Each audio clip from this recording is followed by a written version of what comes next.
Hello, everyone, and welcome again to Unfound Live. The date is October 14th of 2024. What a week it's been since we all last got together on October 7th. It's been a week.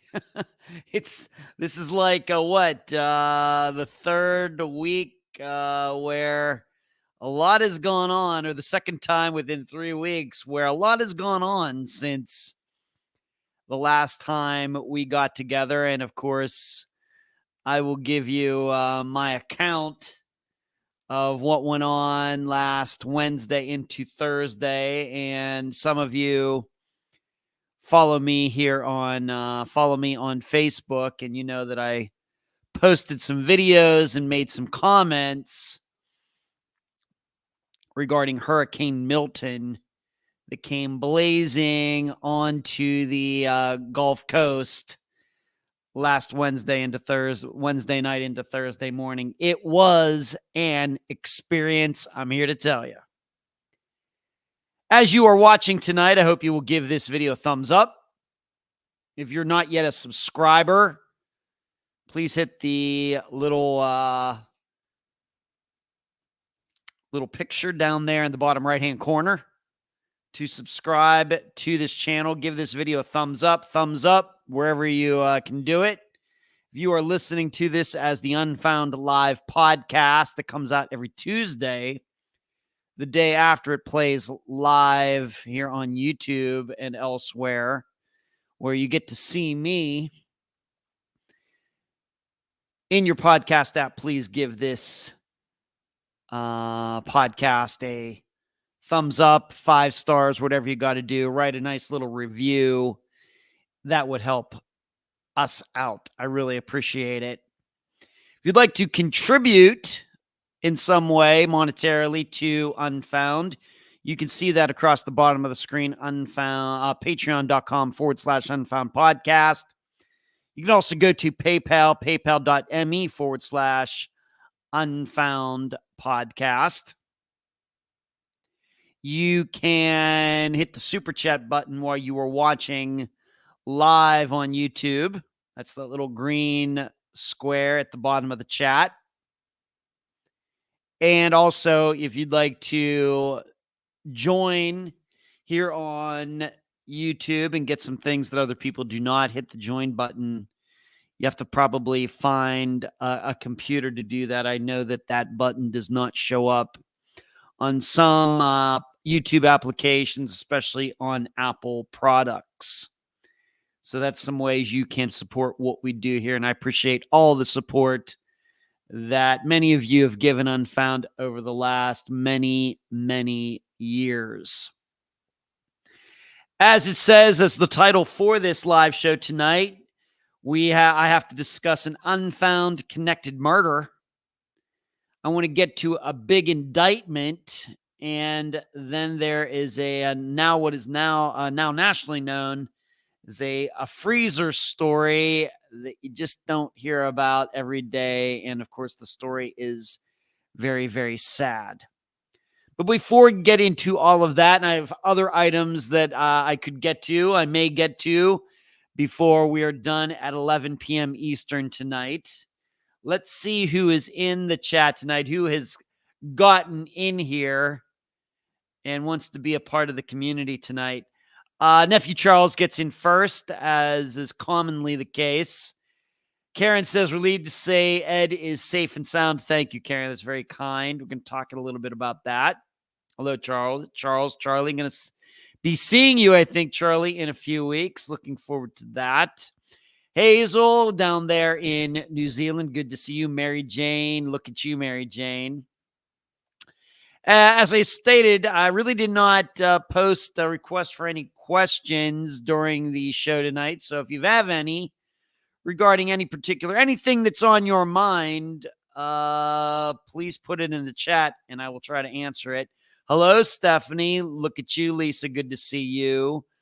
Fairy Magic, Maureen. Good to see you. How are you? Amy, Glenn always keeping me up on recent events, sending me links to news. I appreciate that, Glenn. Kathy, good to see Kathy. How are you doing today, Kathy? Rockford, Toad Kiss, how are you? Good to speak to you over this past week. Our conversations back and forth. Suzanne, MW, how are things down there in the Tampa area? I hope you're okay. I'm going to get into that, MW. Thank you for asking. Sarah, good to see you. Scarlett, greetings from Michigan. Good to see Charlotte. Scarlett, thank you for making time on this Monday night. Charlie says he's looking forward to the time off. All right. Kelly from Indiana and assistant Cherie getting in as the moderator. She's in blue. Everybody say hi to Cherie. As for me, it was a wild up and down type of week. All of you, I think, at this point know that this Hurricane Milton, I think I even talked about it last Monday, because by that time, last Monday night, it was already a given that Milton was going to hit somewhere on the Gulf Coast. But there was a wide range of area, going way north of me to way south of me, and the average was kind of right here in the Tampa area. And there was a lot of drama. Was watching a lot of weather news Tuesday into Wednesday.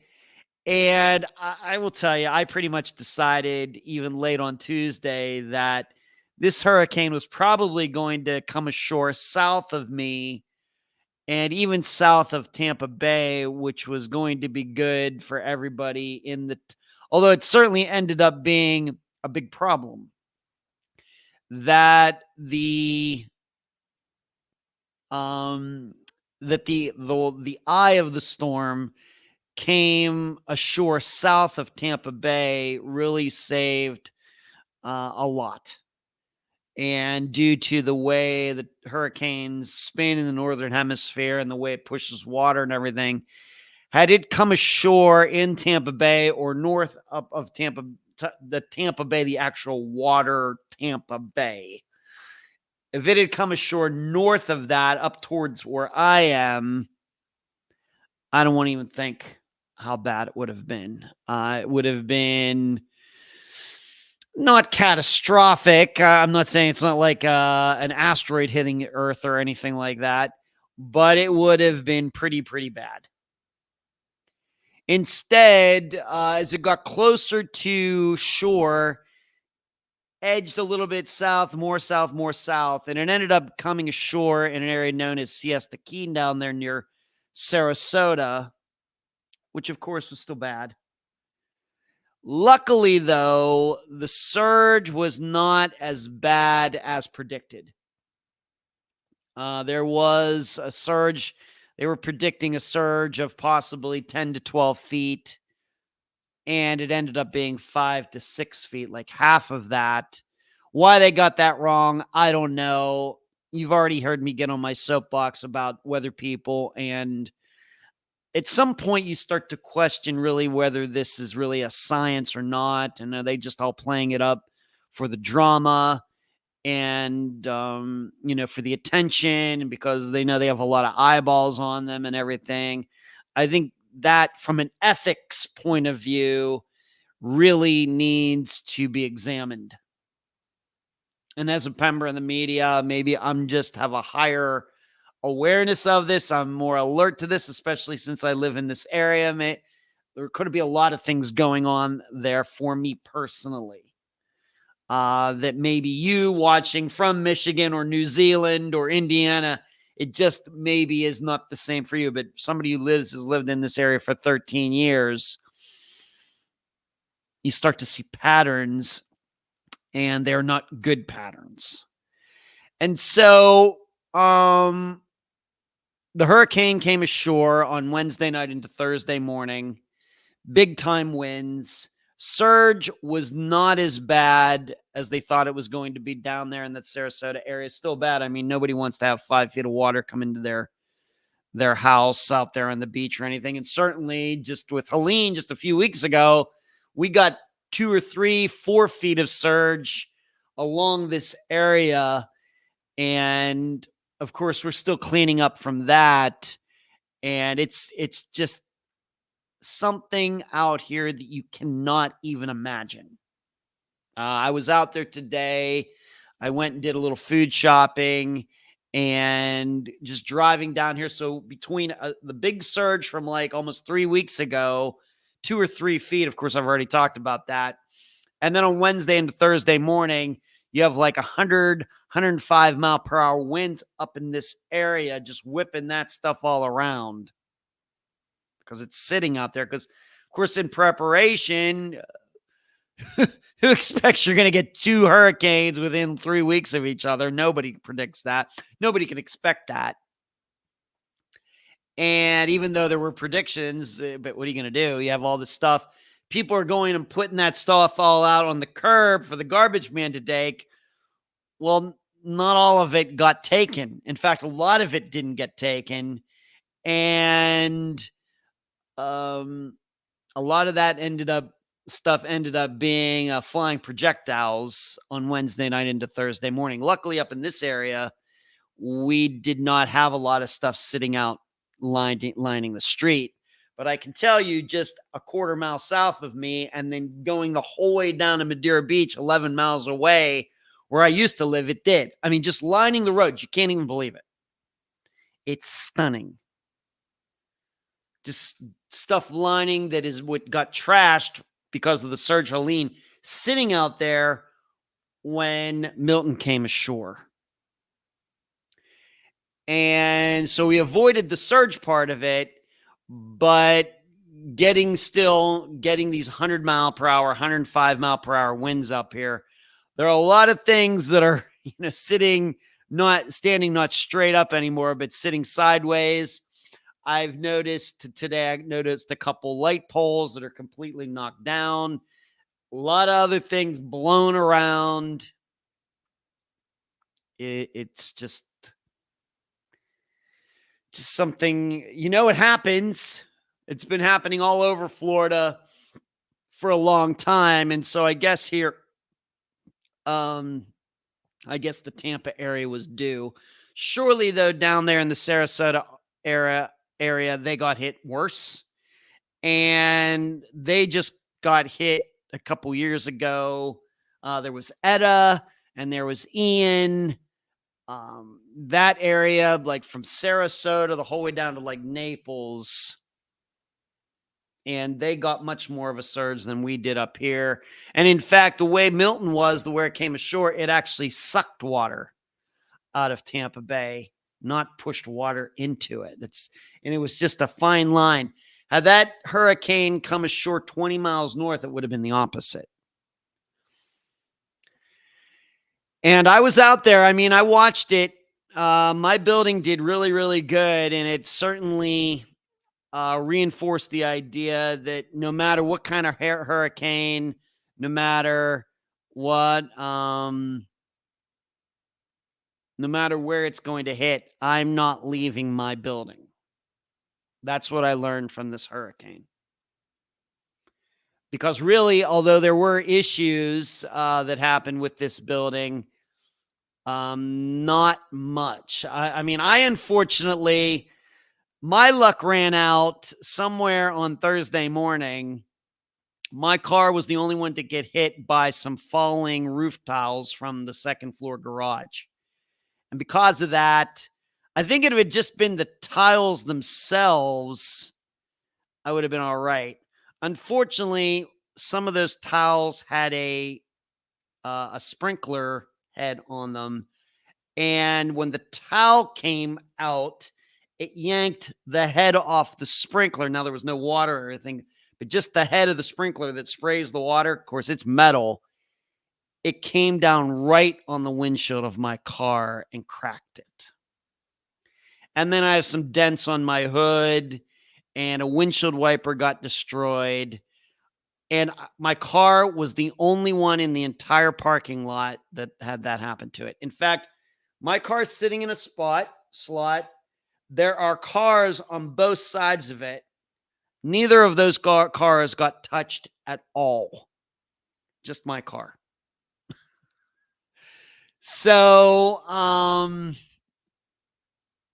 I guess I have to consider myself lucky overall, but there are people in this building who had their cars parked in the lot and had no issues with their cars. I'm the only person that does have an issue with this car. Some of you know I took a picture of that Rolls Royce that was parked down in the parking lot last week. It got away unscathed, and I'm very happy for that owner about that. But for me, I've had to file an insurance claim, and I'll still have to pay my deductible, but it'll be eventually the insurance company for this building that will pay for me to get a new windshield, and maybe I'm going to probably have to get a new hood of the car, and and everything because of that as well. We'll just have to see when the adjuster comes out. Of course, that's going to be a while because, well, when somebody my windshield's cracked and I got dents on my hood. In regular days, yeah, probably an adjuster would show up in a couple days. Given what we have going on out there now, it could be weeks. A lot of cars out there with damage, a lot of damage of buildings and everything else, and I'm sure that my car is not going to be a very high priority. I can drive it. It's fine. But eventually, these things are going to have to be fixed, and I'm not going to be the one who's going to pay out of my own pocket to get them fixed. So that, and like I said, I thought I got away with it. I went down to my car on Thursday and was like, oh my gosh, look at this. So the power went out on Wednesday night around 9 p.m. In fact, I happened to catch it on video when it happened, and it came on Saturday about 4 o'clock. So the power was off for about 18 hours shorter than it was for Helene. And that was nice to get the power back. I was sitting down in my car charging my devices, my phone and my tablet, and I heard the generator for this building, the emergency generator, kick off. And that's the sign that the power has come back to the building. And I was really happy about that. The only complication has been, though, now that I'm back in my place, I was probably due for this, but the air conditioning came on when the power came back on, and it was fine. But I woke up this morning here on Monday, and I knew something wasn't right. And the drain for my air conditioner needs cleaned again. It's about every year and a half, that algae or whatever builds up inside of it in the drain, and the thing tries to come on. It'll run for a couple seconds, and then it'll kick off again. Then a couple minutes later, it'll kick on again, try to run, and it'll kick off again. We have one of those safety systems in there, one of those floats that when the water gets backed up, it sets off this thing and it just won't stay on. They do that because if you don't, then you risk the chance of course, it overflowing and the water goes from the 8th floor to the 7th floor to the 6th floor and you get all this water damage. So I called the person who's supposed to take care of that. And luckily, given everything that's going on out here, somebody's supposed to come out tomorrow and fix that. I think I could fix it myself if I had a shop vac. I don't have one to suck it all out and do all that. I think I could do it just following like a YouTube video, but I don't have something like that. So I just got to wait, and I don't have to pay for it anyway. So I spent all of today with no air conditioning, and I'm sitting here in no air conditioning, but it's pretty nice tonight. Wasn't too hot today. It's a beautiful night out there. I'm sitting here. I'm not sweating or anything. I do have the window open. So, but it's kind of nice in here now. So it's not as bad as it could be. It's just good it's not July. But as far as the hurricane itself and me staying here and hanging out and watching it from the balcony over here by the elevators, it was a spectacle. I mean, I know it's horrible. I know people have lost their houses, their cars, some people have died and everything.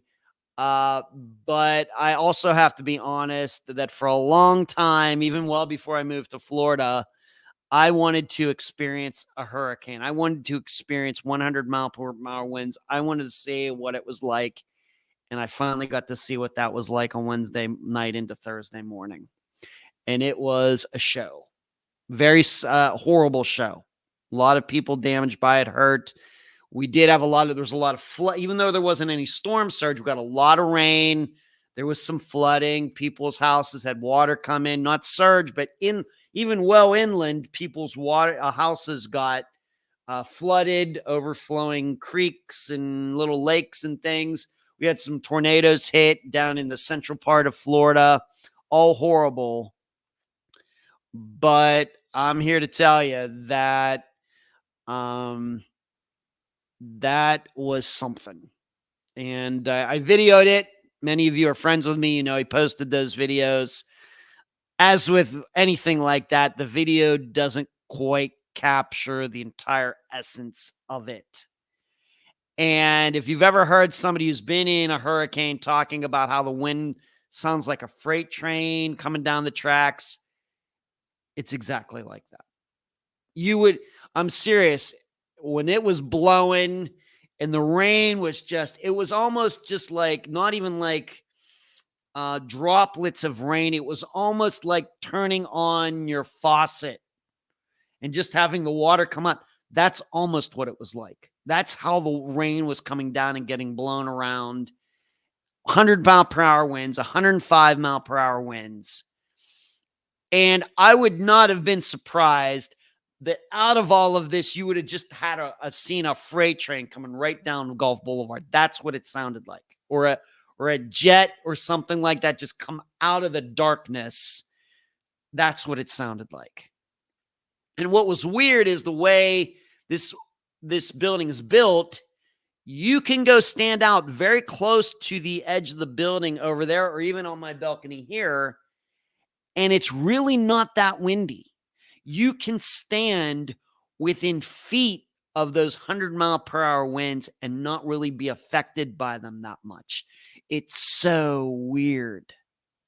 It is so weird. It's just like a little breeze going out here, going out over there. It's just a little breeze standing out there, but within, a foot, there's a 100-mile-per-hour wind going by the building. It's crazy. It is so weird. Now, some of the condos in this building did suffer. All of the condos that are on the north side of each of these buildings here had water damage because mainly the wind was coming from the north. It eventually did shift to the west. It was coming this way. But for the most part, when it was the worst, it was coming from the north. And the north, every floor from 20 down to 2 on each building, all of those ones on the edge of the building over there to my left got water damage. Even though they had their everything pulled in, the water, because it was flying so fast, and the water just finds a way in, and all of them are water damaged. My place, completely dry, and these sliding glass doors that I were worried about, no worries. I'm pretty sure that an eye of a hurricane could come ashore right here, 130-mile-per-hour winds, and I would be fine right here. It's so weird. It's so weird. Like I said, though, we did suffer. There were some leaks and things that happened, but it just reinforced the idea that I made the best decision to stay here. I think this was the safest place to be in the end. And had I evacuated to inland, who knows what would have happened. I made the right decision to stay here. My car was on the second floor. Yeah, got it damaged a little bit, but I can live with that and get it fixed. The only thing I would say in the future would be that if I think there's going to be a surge or something, the car has to be on the second floor as it was. We'll just see what happens next time. So that's my hurricane story. It was something. And I realized that I don't want to treat it too flippantly, but it was something, these other hurricanes, like even Helene from a couple weeks ago, really not the full experience. And all these other ones that have kind of glanced and passed by and everything really has not been the full experience. I got, I think, very, very, very close to the 100% experience last Wednesday night into Thursday morning. And it was something. It was just, I seriously, I was out there, I don't know, 3 or 4 hours just watching the rain get harder, the wind get harder, it go from 60 to 70 to 80 to 90 to 100 miles an hour. I was spellbound the whole time. Just completely spellbound. So that's what's going on, and then the power comes back, and I did still, after all that, I did end up getting an episode, of course, The Disappearance of Erica Hall, out on Friday. I got that finished last Tuesday, though, and I set everything up so it automatically upload on Friday because I knew probably the power would be out. And when the power's out, Thursday, Friday, into Saturday, I spent a lot of time sitting in my car charging my devices, but I did manage to get some work done. And, it takes about 3 hours for my phone to charge the whole way up. And my tablet really only takes about 2 hours. So on Thursday, Friday, Saturday, I spent like 3 hours straight each day. So 9 hours total sitting in my car.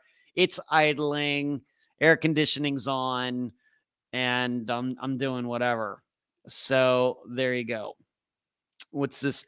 Hello, Cash. I saw you early today. This is Taxi Driver. Funny you should mention that. D, good to see you.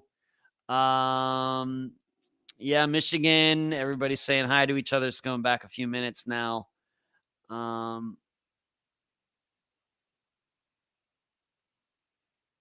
Yes, okay.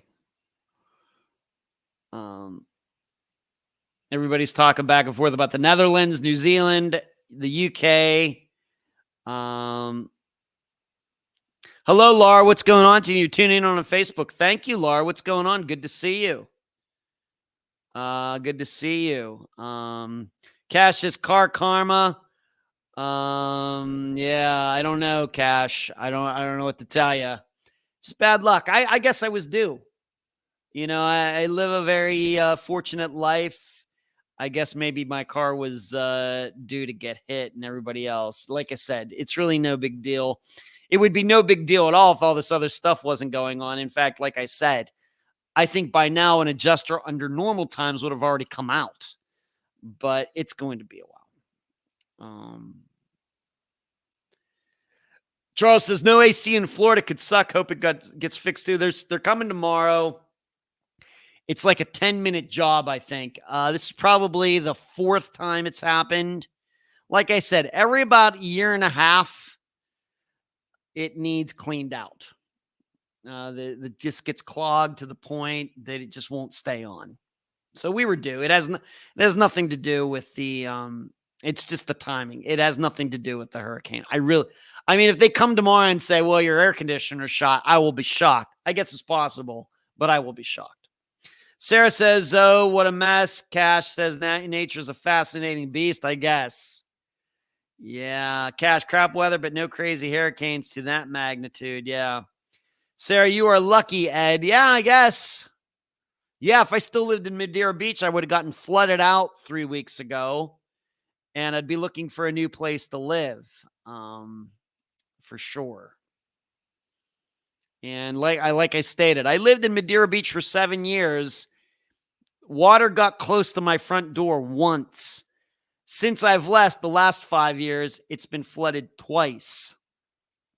I don't know. Everybody's still talking about that. Okay. So let's get to, so everything's, it's going to be a lot of cleanup. I'm almost back to normal pretty much, except for, of course, my air conditioning, but I have, of course, all my other electricity here, which is beautiful. But it's going to be a long time. It's going to be months, if not years, for this area to get back to the way it was And that's just with the hope that no storms hit in this area anytime soon. Of course, hurricane season is like what, August through October. So it's not like tornadoes that can hit any time, but everybody start rebuilding, putting everything back together with the knowledge that next August it could happen all over again. It's the way it goes. Yeah, assuming no more storms, right? And there will be storms. We'll just see how lucky or unlucky we get. And it's one of those things. If we get lucky, then somebody else doesn't get lucky. It's just like what happened just last week. The storm didn't come ashore in Tampa Bay or up north this way. So Tampa, even though they did have flooding problems over there in many, many areas, it was nothing compared to what it could have been. So we kind of got lucky. Sarasota, Siesta Key, Port Charlotte, Estero, North Fort Myers, Naples, they got unlucky. Just like they've been getting unlucky about the last 5 years and even going back maybe 7 years. It's the way it works out. So let's get to the true crime. I know many of you were following that, and I thought you might like to hear from somebody, myself, who experienced it firsthand. I'm guessing there are people, of course, there are many people who have lost a lot. And they might be, they could tell their story about being in their apartment, their house with the water rising. I don't have any stories like that. So, all right, let's move on to the true crime portion of the podcast.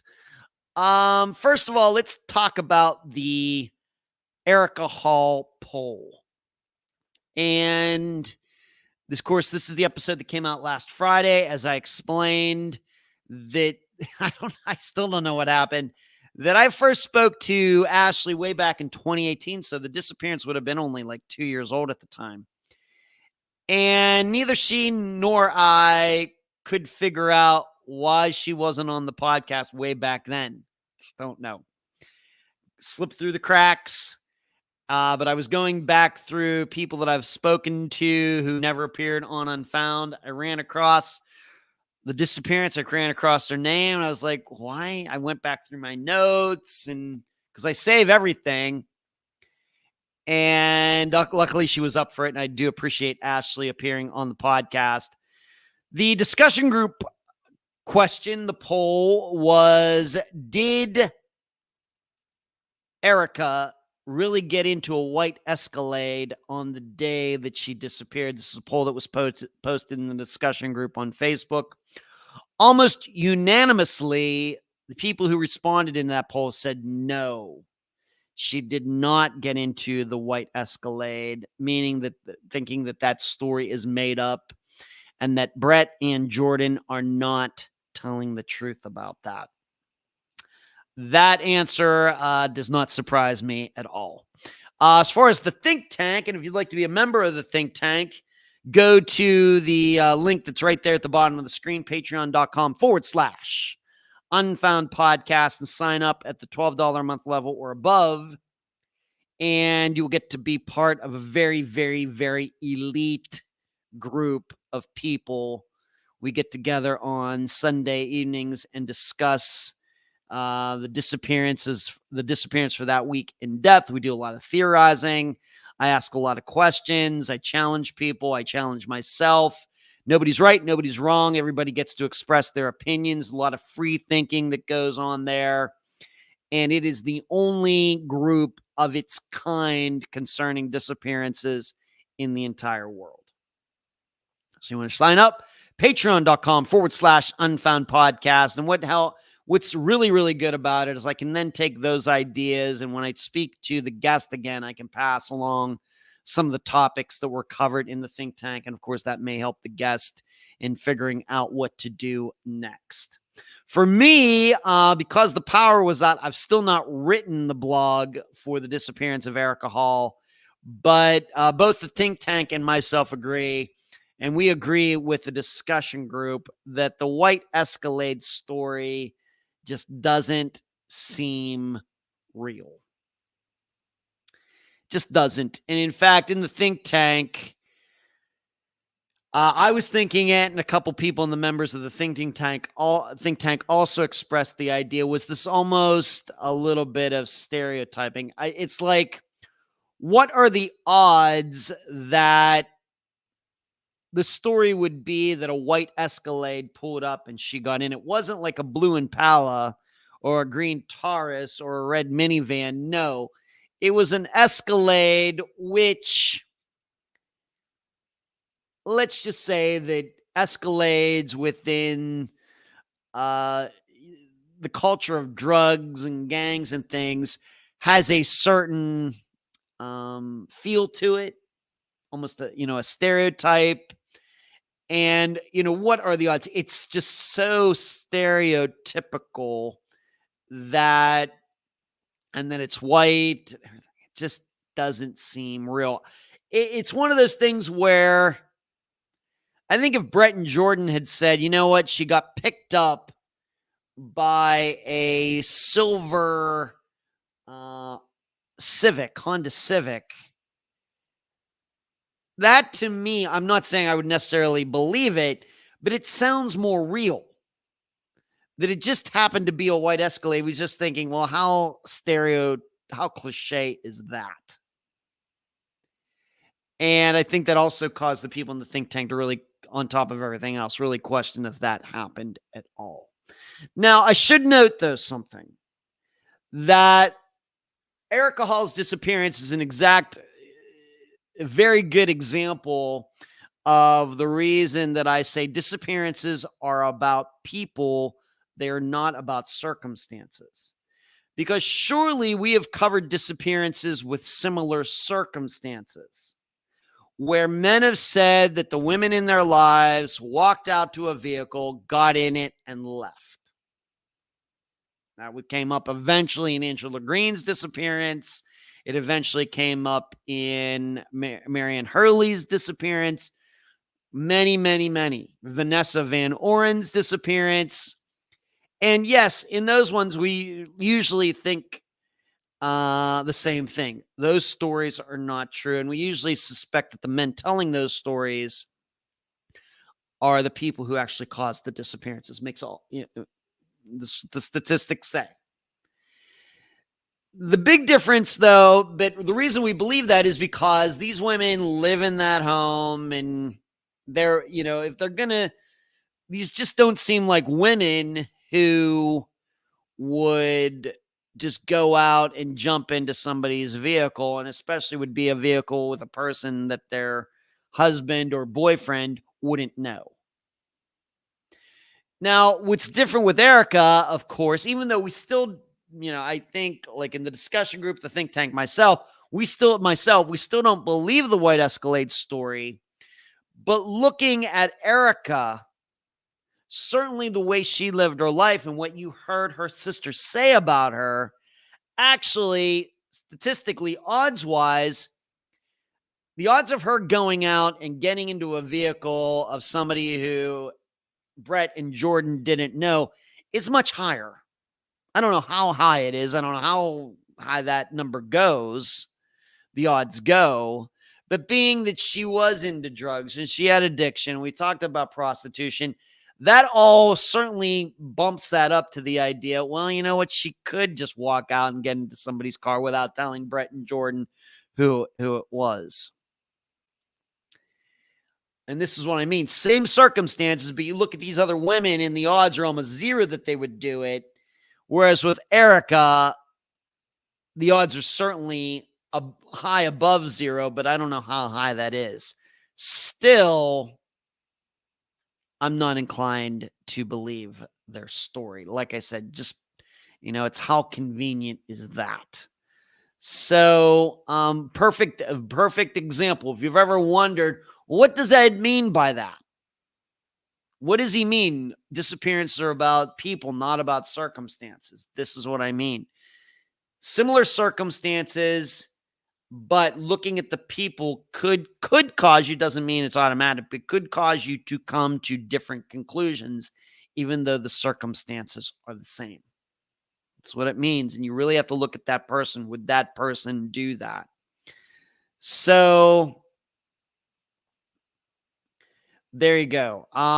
Let's see so that's the conclusion. Like I said, I've not had a chance to write the blog yet. That's something that I do at patreon.com/unfound podcast. And you only have to pay $2 a month to read or hear that blog. But like I said, it's been a little complex over the last week. I will surely get to the blog within the next week sometime. I'm not sure when that time is going to be because I have to figure out what we're going to be doing for Friday, and I'll get to that later. So Hazel says, I wasn't sure. I mean, I think it was likely the man said, as it usually is the case in these situations, is the think tank a live stream? It is a live stream, Sarah, that I have a private unlisted link on YouTube, and myself and those think tank members get together. And I am here like I am now, and there's a chat like all you are in now. And we all talk back and forth. They type, I talk. And it's this kind of forum, but it's private. Yes, but it is live streamed. Yes, it's live. I don't know. Hazel says, I don't know what a white Escalade is. I could Google find out, but it's not familiar to me. It's a huge SUV, Hazel, made by Cadillac here in the United States. I don't know how much it's exported to other countries, but Escalades have a certain reputation in the United States. I'm sure there's a lot of law-abiding citizens that own them, but Escalades as a vehicle have worked themselves into gang culture, drug culture, because it's a Cadillac and everything else. So that's what it's a huge SUV made by Cadillac, which of course is a division of General Motors cars. Hazel, blame the men. Yes.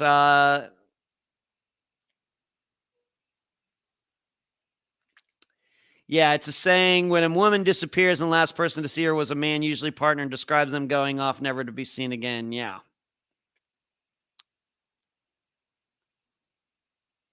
That said, Hazel says, I'm all for blaming the man. Yeah. Mary Jane says, I love the think tank. Mary Jane, a new member. Yes. Yes. There you go, Sarah. You're welcome. Yes, Sarah, would love to see you there. That would be cool. And we do that every Sunday evening at 7 p.m. unless something goes on, like the power is off or something's going on with me personally. But 49 out of the 52 weeks of the year, it's at 7 p.m. Eastern on Sunday evenings. So that is the disappearance of Erica Hall. I'm really glad that we finally got to cover her disappearance. Like I said, probably should have been done back in 2018, 2019. And I don't think I'll ever know how that all slipped through the cracks. Moving on, we have let's see, don't have Rockford. Hello, Rockford. I don't have difficulty imagining guys fitting the profile of Jordan and Brett being quite pleased with themselves over the Cadillac detail. Right. Yeah, maybe the only vehicle they actually know of, Rockford. Mary Jane says it's a small group, Sarah. That's true. Think tank is like 7-8 people. That's it. And that guarantees that everybody gets to have their opinions mentioned. And we get to analyze what each person says. Nobody's right. Nobody's wrong. And yes, it's a small, very exclusive group, Sarah. Moving on, we have some big news in a disappearance that Unfound just featured this past summer, and that would be the disappearance of Shannon Collins.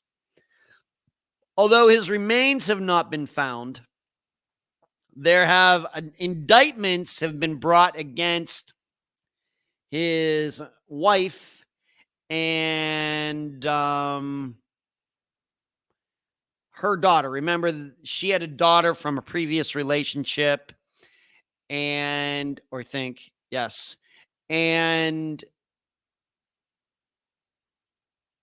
they both have been, I'm trying to find it now. Where is it? There we go.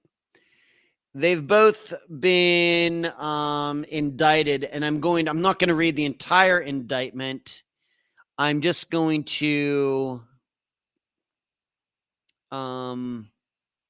read the major points on it, but it really goes back to what many of you brought up in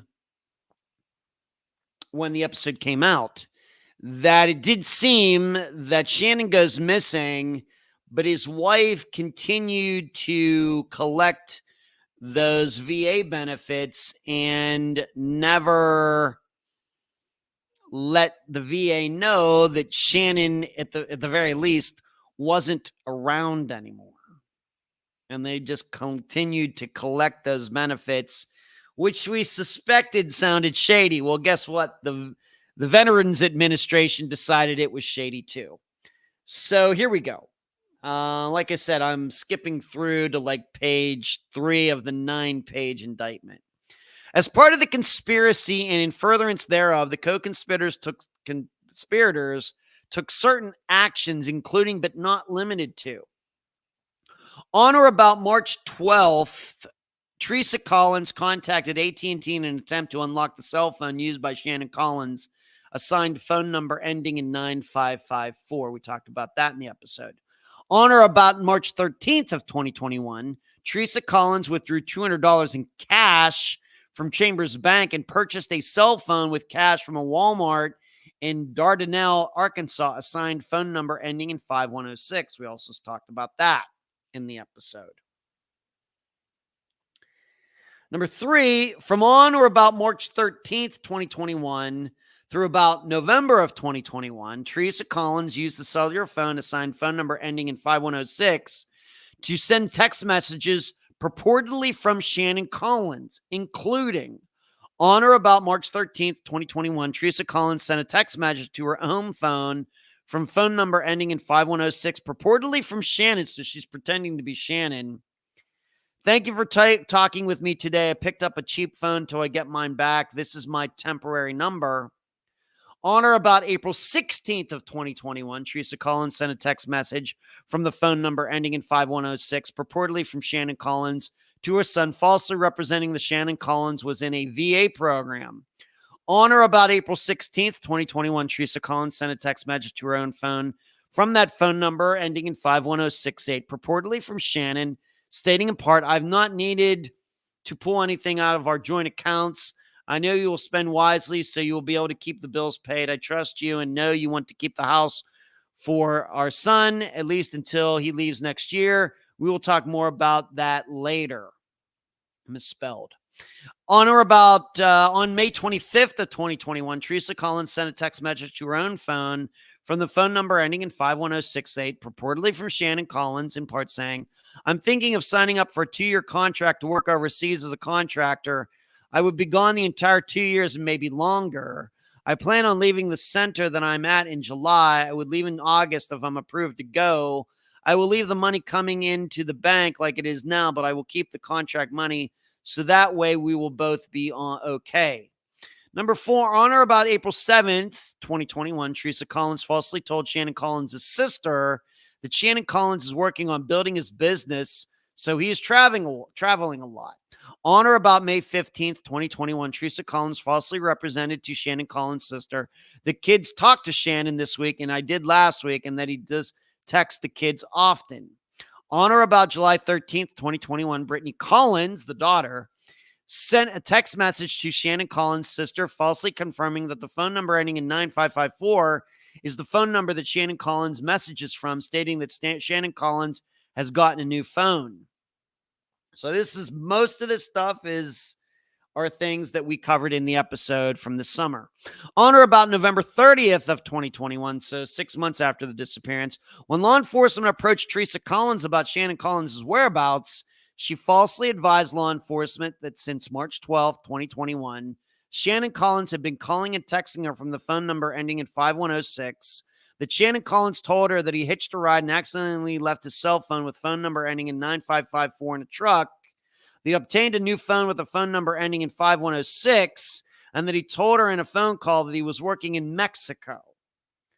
On or about December 28th of 2021, Brittany Collins falsely advised law enforcement that Shannon told her he left his residence with one of his friends on the morning of March 12th, 2021, that she had since spoken with Shannon Collins via FaceTime, that the most recent instance when she talked to Shannon Collins was on October 2021, and that she had been in contact with Shannon within the last 1 to 2 weeks. And then from on or about March 12th, 2021, through or about January of 2022, Teresa Collins received and used for her personal benefit the VA disability compensation benefits deposited into AFCU account ending in 1221, all in violation of Title 18 United States Code Section 1349. So these are federal charges against Teresa and, once again, Brittany Collins. And it does say here, the VA provides both medical benefits and monetary compensation benefits to veterans of the United States who incurred injury while in service with the U.S. Armed Services. Compensation is based on the level and severity of the service-connected injury, and the monetary amount is set by congressional mandate. Basic eligibility for health care benefits is any person who served in the active military, naval, Air Force, who was discharged or released under conditions other than dishonorably discharged. Reservists and National Guard members may also qualify for VA health care benefits if they were called to active duty, only other than for training only, by a federal order and completed the full period for which they were called and ordered to active duty.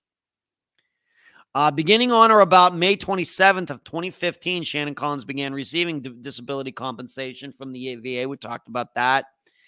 And since March 12th, 2021, Shannon Collins has had no contact with his immediate family, has not attended any physician's appointments, has not opened or used any financial accounts.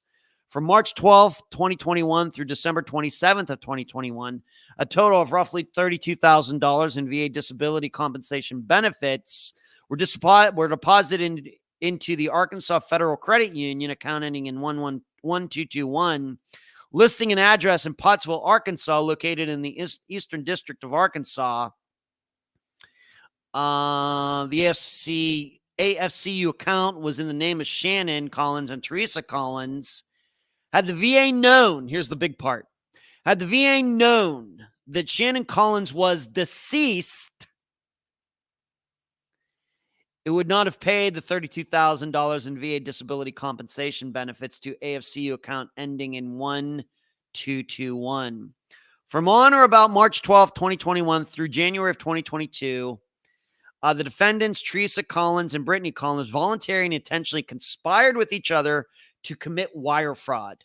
That is, devising, intending to devise, and participating in a scheme and artifice to defraud and to obtain money and property by means of materially false and fraudulent pretenses, representations, and promises, and for the purpose of executing the scheme, knowingly caused to be transmitted by means of wire communication, interstate commerce, writing signs, and signals, as set forth in counts 2 through 11 in violation, the counts already read, in violation of Title 18 United States Code, Section 1343. So they are not load of trouble.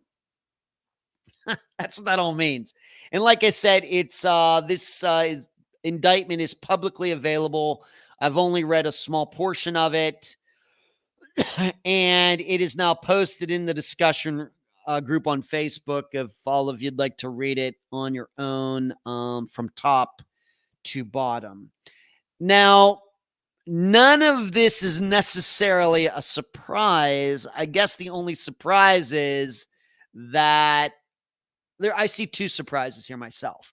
One is that all of these charges have come forth, because I think even when the episode came out just a few months ago, I'm thinking, are they really going to do this? Is this really going to happen? It certainly sounds illegal to me, but we've heard about a lot of illegal things that family members have done to cover up disappearances, and nobody's ever been charged with anything. But this is, of course, different. These are charges that seemingly have nothing. They have nothing to do with the disappearance as to what actually happened. But so this is a little bit of surprise to me. And then also the other surprise, just in reading the section that I read there, is that they just out and out say that Shannon is deceased. Now, I'm sure Teresa and Brittany's defense is going to be, you can't prove that Shannon is deceased. Certainly you can prove maybe we did these other things with the phone and everything, but that doesn't mean that Shannon is deceased. So that's going to be, it still seems to me now, then that would then mean, is what they did with all of this money then illegal? It probably is, but it's certainly a monkey, a wrench in the machine if they can't prove that Shannon is deceased. There was nothing that I heard in the episode,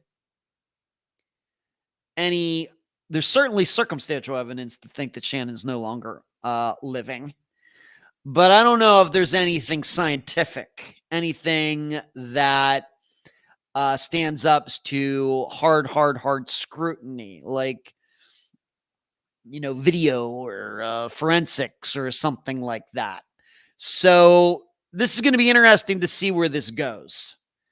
I would not so much jump in with both feet and say this is a slam dunk. She could, I suppose Teresa could just say, well, you know what? I have been talking to Shannon through other means, and he does allow me to use this money. Yes, I did this and I did that, and I bought this phone and everything else. But Shannon told me sometime in 2021 that I was allowed to use this money. And I think the way that works is that the government would then have to prove that that conversation never happened. How do you prove a negative? That might be tough. So we got a lot going on in this, certainly. But what it also reminds me of is, I think what I'm also saying here is that, and I think a lot of people who listen to the episode believe that Teresa, Brittany, and then the son all know what happened to Shannon. I think that's a very reasonable position to take.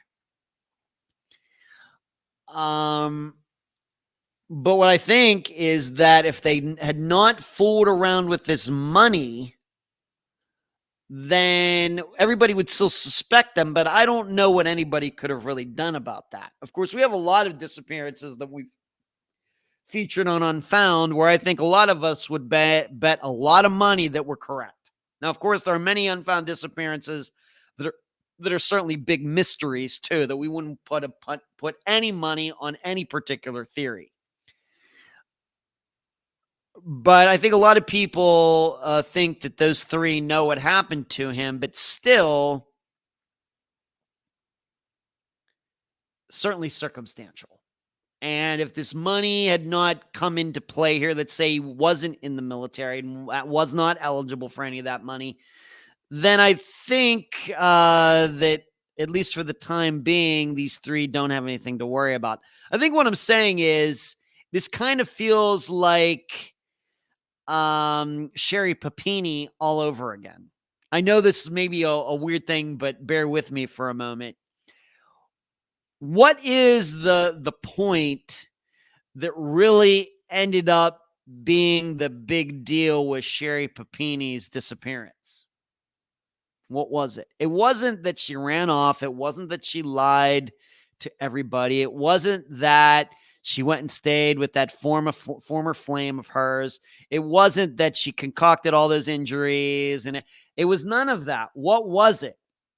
It was when she came back and told the story about how she had been kidnapped and abused and everything, that she took California money meant for women who have been abused.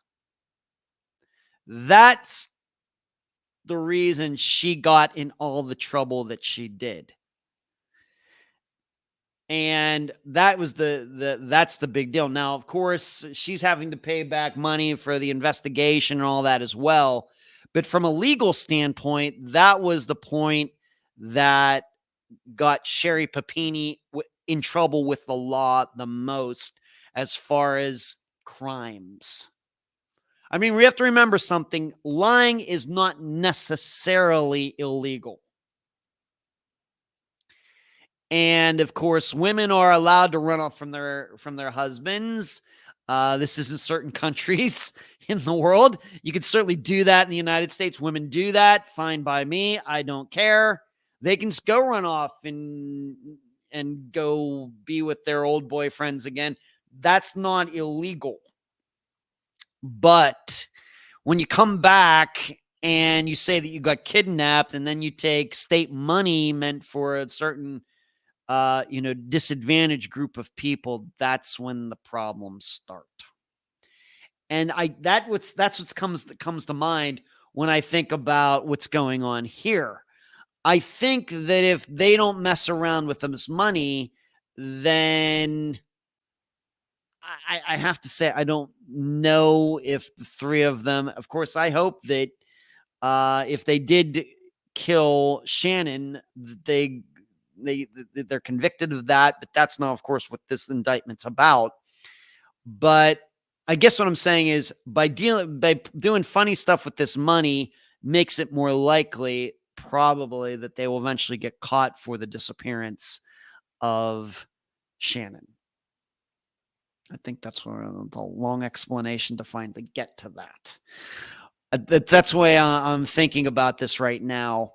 Even though, once again, at least publicly, there is no evidence to prove that any of them did anything to him. It's just a very shady story. It's another version of the man said, like Erica Hall's disappearance, the man said type of disappearance. Well, this is really the woman said, with Teresa, starting the story, and then Brittany and the son going along with it. I will tell you that my best insight into this disappearance, and of course, when the episodes come out, I don't air my particular theories. I write about them at Patreon, patreon.com/Unfound podcast. But once somebody has been charged with something, I usually feel more, at least something like this, I feel a little more comfortable talking about my insight into a particular disappearance. I got to believe that given that Shannon had another woman in his life, that Teresa felt, of course, jilted. I don't know if, what was going on there. But I certainly, from a standpoint of being a man, is that, if you don't want to be with your wife anymore, then man up and get a divorce and just deal with it. This whole thing, well, I'm going to live with my wife and we're still going to be married, but I have this. Even when the episode, I certainly feel horrible for Shannon's family. It's his biological family. I feel horrible for them. But also, I'm thinking Shannon was doing something he should not have been doing. I don't care how bad his marriage was or anything else. If your marriage isn't going right and you see no way out and everything else, you just get a divorce and have to deal with it. Either that or go to marriage counseling and figure it all out. Don't try to play this little, in between game. Well, I'm married, but I have this woman on the side and everything. I hate it. I don't think that's morally right. I think that's a bad show of character. Easy for me to talk since I'm a single guy. But I think the wife had enough. I think the wife had enough. And I will even go as far to say that she probably felt self-righteous in whatever happened to Shannon. She probably thought he deserved it. And so this is a little bit different than we usually think about these types of disappearances, where we think it's like a crime of passion or something like that. I certainly do not think that way about Shannon's disappearance. I think that this is something that had been cooking up for a while. He's going out of town. He's seeing this other woman, but he still wants to live under that roof and everything else. I think Teresa just had enough of it. That doesn't mean necessarily that she was the one who did something to Shannon. In fact, I'm inclined to think she wasn't the person. But I'm sure under that roof, Teresa was seen as a more sympathetic figure than Shannon was. And in fact, for all of us, I think most of us are adults here, that when we hear about a married couple and we hear that one of them is cheating on the other one, we don't feel a lot of sympathy for the person who's cheating. Our sympathy goes for the person who's getting cheated on, right? That's how it works. Now, very well may be as adults, we're looking at it and saying, well, you know what? She's not, and she did this and she was doing that. And so this guy's cheating on her. Maybe we kind of get that. It's like we understand it. We wouldn't do it, but we understand it type of thing. But I think in general, when we hear about one's partner cheating on the other, we have sympathy for the person who isn't cheating. That doesn't mean we think that person should kill the other one or anything. But I think that Teresa felt self-righteous. And she thought that Shannon was maybe getting what he deserved.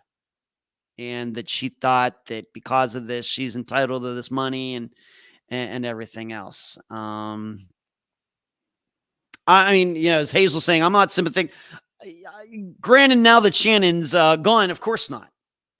But before this happened, if you hear about the Collins couple, Teresa and Shannon, and you find out that Shannon's going out of town to see another woman and Teresa's at home with the kids and everything, who are you going to have more sympathy for?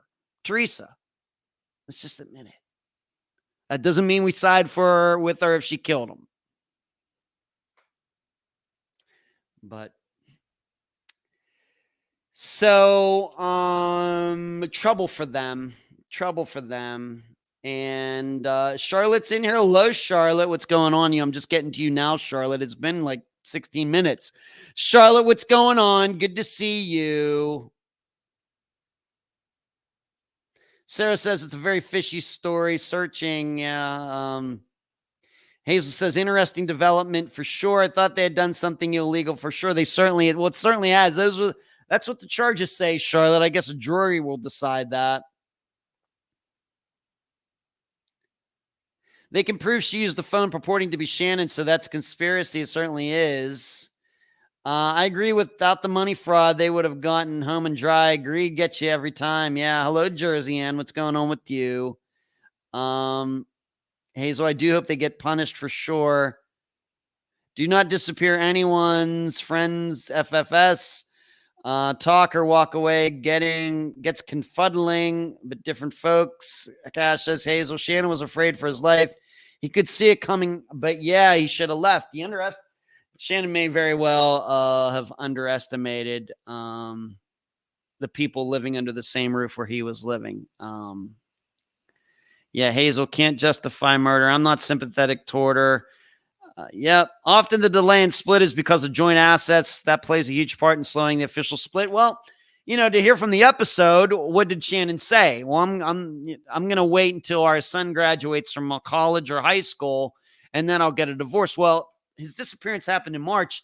The son wasn't graduating like in May or June. He wasn't graduating until a year and 2 months after that. I mean, what's going on? Lisa, when I had to tell my kids my ex and I were getting divorced, he told me to tell them we couldn't agree on some things. So I said, we didn't agree that he could have a girlfriend. Yeah, Lisa. Okay. Right. So in this case, Lisa is the sympathetic figure.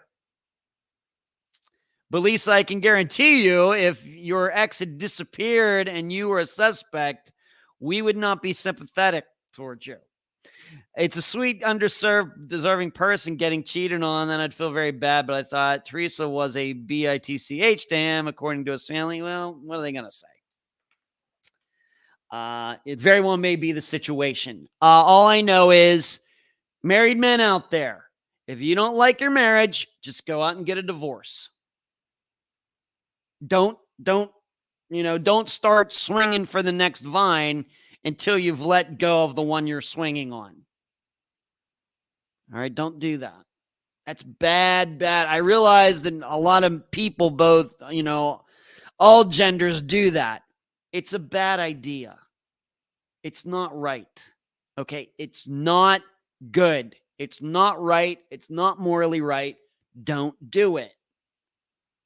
Don't do it. At least I can say one thing. I realize I'm a single guy. Easy for me to talk. But I will also tell you, even though I've had my relationship issues in my life, but I've never cheated on a woman, ever. That has never happened. Never. And I'm much more inclined to do it. You know what? If things aren't going right, I'm out of there. There's none of this trying to juggle and everything. That's too much work. Too much work. Not right. Don't do it.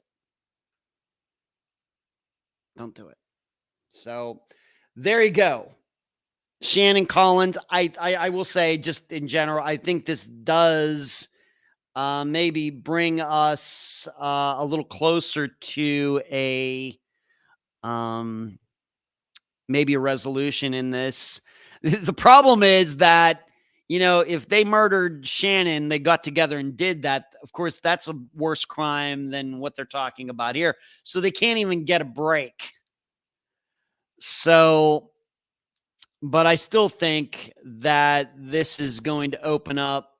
Of course, they're going to be able to now look at all their computers and their phones, and they're going to be able to go into the house and do all sorts of things that they weren't able to do before. And maybe then we're looking at a situation like Dennis Bowman, who it took police all those years to figure out he murdered a woman in 1980 to then be able to go into his house back there in whatever it was, 2018, 2019, to then prove that he murdered Andrea as well. This may be what we're talking about here. Another crime opens up the ability to investigate a crime you've also been wanting, but you haven't been able to get access to a home, to a computer, to cars, and things like that. That's probably what we're looking at here, and we'll see what happens. Majority of wives file for divorce. Don't I know it? Ferry. My ex and I agreed to split, continue to live together until property's sorted. Never used a lawyer and still good friends. Well, that's good to hear, Hazel. Cash says, Hazel, my parents were opposite. Effects 40 years later. Okay. So that is the big indictment in the title for tonight's live show.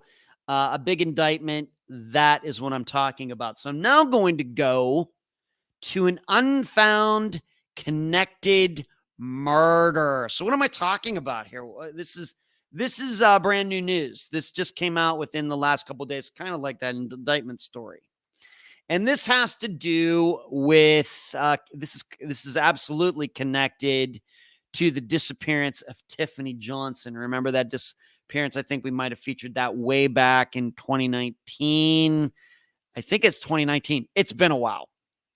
So, from Fort Worth, Texas, human remains found in March 2023 have been identified as a woman who went missing in January 2006. Fort Worth police said the man the family believes is responsible for the woman's disappearance and death is currently serving life in prison for another woman's kidnapping. On Wednesday, June 28th, 2023, the Tarrant County Medical Examiner's Office said DNA testing confirmed that the human remains found on March 2nd of 2023, so we're talking like a year and a half ago, near the 900 block of South Hughes Avenue belonged to Taliba Fatin bint Islam. Islam was reported missing on January 21st, 2006 by her ex-boyfriend and the father of their child, Christopher Revel. Everybody remember put your hand up if you remember the name Christopher Revel, Revill. Revel told police that Islam dropped off their baby boy at his home and then left in an unknown SUV. Does that sound familiar? Revel claimed that Islam never returned. Islam's family was adamant Revel had something to do with her disappearance, but police never investigated his involvement. But another disappearance. A decade later, in October of 2016, Revel was arrested in connection to the kidnapping and disappearance of another ex-girlfriend of his, Tiffany Johnson. According to arrest records, Revel was the last person seen with Johnson, and pieces of her clothing were found in the backyard of his parents' East Fort Worth home. In August 2019, Revel was sentenced to life in prison after being found guilty of Johnson's kidnapping. Revel is not eligible for parole until 2046. During his trial, prosecutors said Revel was possessive, controlling, and abusive. Prosecutors in that case also pointed to Islam's missing persons case and said Revel had a long history of violence. Months before Revel reported Islam missing, he was investigated in an assault against her when she was 9 months pregnant. Islam's family celebrated with Johnson's family after Revel's life sentence. Happy, overwhelmed, overjoyed, Islam's sister, Hadiya Islam, told WFAA in 2019. He's gone. My sister doesn't have to worry about him anymore. Johnson's aunt, Janelle Hallfeld, told at WFAA the two families have become close through their shared grief and efforts to raise awareness. I won't stop, and my family won't stop until Tiffany is found, said Hallfeld said. Shortly after Islam's remains were confirmed, Hallfeld told WFAA she was heartbroken for Islam's family. The Islam family is our family, Hallfeld said. I love them, and my heart is with them. I'm sending them prayers.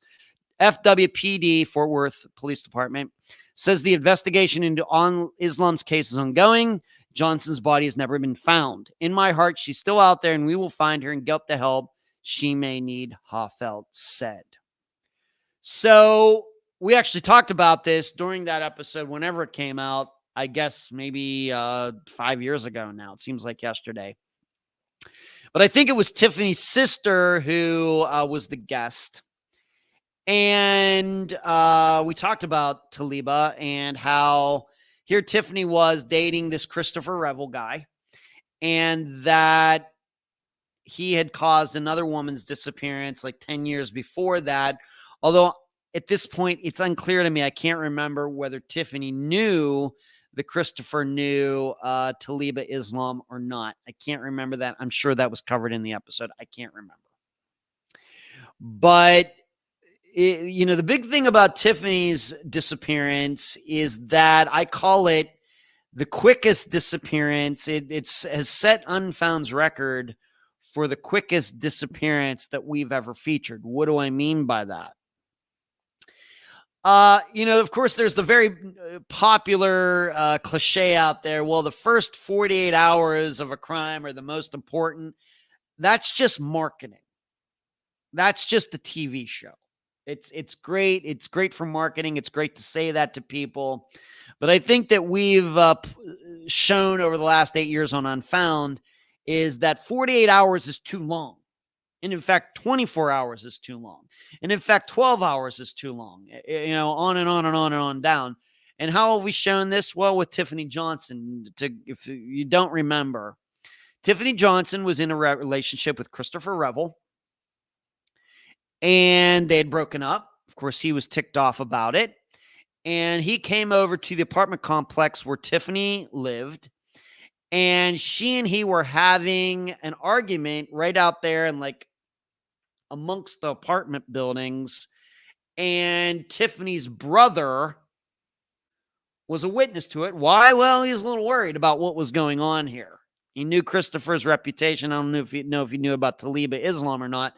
But he knew Christopher was not a very good guy. And there it is, his sister and Chris arguing right out there in like this little courtyard in the apartment complex. The brother went inside for like just a minute or something like that. He came back out and Christopher and Tiffany could not be seen. And in fact, the brother didn't even hear anything anymore of them arguing. It's not like they went around the corner and were still arguing. He didn't hear anything. So the brother got worried, got curious. I think he was on the second floor, maybe went down the steps, went around the corner to see Chris closing the rear passenger side door of his car. So it's a four-door. And then going around to the driver's side, getting in and driving away. At that point, the brother starts looking for Tiffany. Whereas, has anybody seen Tiffany? Yelling her name, can't find her. And immediately the brother thought, I think Chris took her. So the brother called 911. The police, they knew what Christopher's number was. Somebody ended up calling him and saying, you know what, if you don't come right back here right now, we're going to put it out an APB for you and everything else. Chris Revel came back an hour and a half later, and Tiffany is still missing. And as you heard, that disappearance was in 2016. That disappearance happened within a minute. All it took was Tiffany's brother to go out of sight for a minute, to lose contact, to go out of sight. And I got to believe that Chris, that was not a coincidence. It appears to me, my belief is that this was the moment that Chris was waiting for. He decided that if the brother stepped away from the balcony or whatever else, he was going to do something to Tiffany and take her away, hurt her, harm her. And that's what happened. And what's even on top of this, and then of course the brother comes down, but Chris is already, driving away. And what's amazing about this is they were able, due to phone pings, they were able to track most of Christopher's movements during that hour and a half that he was gone. And still, Tiffany has not been found. That's why I call this, once again, the quickest disappearance in Unfound's history. All it took was 1 minute for a disappearance to happen. So when people start talking about what's the first 48 hours, the 36, the 24 and everything, no, it's the first minute. And I'm guessing eventually, unfortunately, we cover enough disappearances on Unfound, we'll get to like seconds. We'll get to under a minute. It's going to be very sad, of course, but we'll get to a point where somebody will disappear within seconds and still be missing. We might also put like Renee LaManna in that category as well. If you remember what happened to her, she had mental health issues. She was down at her sister's place in Ocean City, New Jersey. And her sister was trying to take care of her. Renee ran out the door. The sister and another guy that was there went after her. And all they ended up finding of her was her bathrobe. Renee LaManna has been missing since 1994. Kind of the same thing. She was only out of contact with them for a minute or two. She is still missing 30 years later. So, and if you're wondering, at any point after Tiffany's disappearance, did I reach out to Liba's family trying to have one of them on the podcast? I did, and it just never transpired. They never got back to me, even with the help of Tiffany's sister, who was the guest for Unfound. Just could not. I never did end up talking to anybody in her family. I know I emailed them or messaged them or something, and maybe I got a response from that. I really don't remember. All I know is I certainly did not talk to anybody in their family. I don't have any notes that I took from any conversations. So if you're wondering about that, I did my best. Of course, if there's, me, if there's a disappearance that's featured on Unfound and then I hear about another disappearance that could be connected to it, then I'm thinking, well, wow, I would like to look at that one as well and see what, the comparing and contrasting that can be done. We've done that a few times in Unfound's history, of course, with Aaron Barnard and, oh my gosh, mine just went to a blank. What is Aaron Barnard and Jeremy Burt? Of course, there are people out there that believe those disappearances are not connected. I have to tell you that I believe they are connected.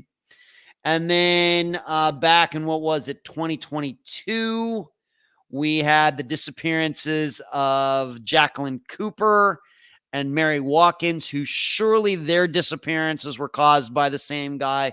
So when I have a chance to do this, I really give it a shot.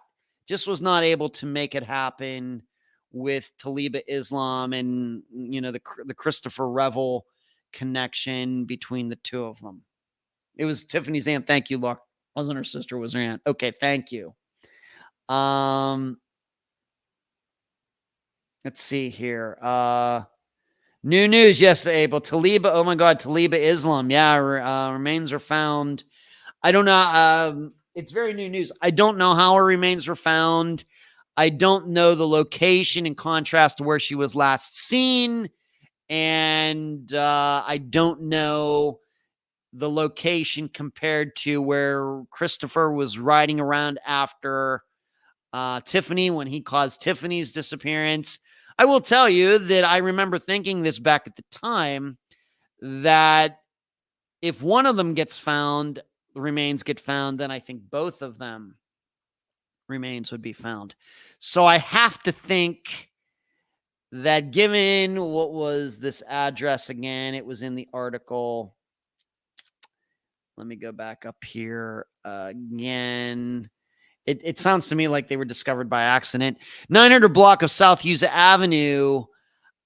I got to believe that then that area is a good place to look for Tiffany's remains as well. Why am I thinking that? Well, Christopher knows that he caused Taliba's disappearance. He knows where her remains are. He also knows at that point in 2016, it's 10 years. He's arguing with Tiffany, probably wants to kill her. And he knows that it's been 10 years and Taliba's remains have still not been found. What then is he probably going to think? Well, if I kill Tiffany, maybe I put her remains in the same area and she won't be found either. So I think we have to be very open to that. The problem is, I don't know. I haven't gone to Google Maps or anything to try to map all of this out to see if that makes, any sense or not. If that's a reasonable assumption, I don't want to say it makes sense. Is that a reasonable assumption or not? I don't know. But it is something that came to my mind back when we featured Tiffany's disappearance. Kathy, Tiffany didn't know about Taliba. Her aunt was the guest. Yeah, thank you for correcting me on that, Kathy.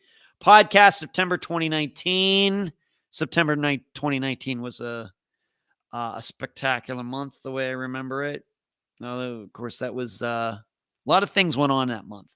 Nightmare, yeah, that's unreal. Hazel says Sarah Renee's case was intense. I definitely remember that case. Glenn says that would be a good revisit. Renee's case. Is that right, Glenn? All right.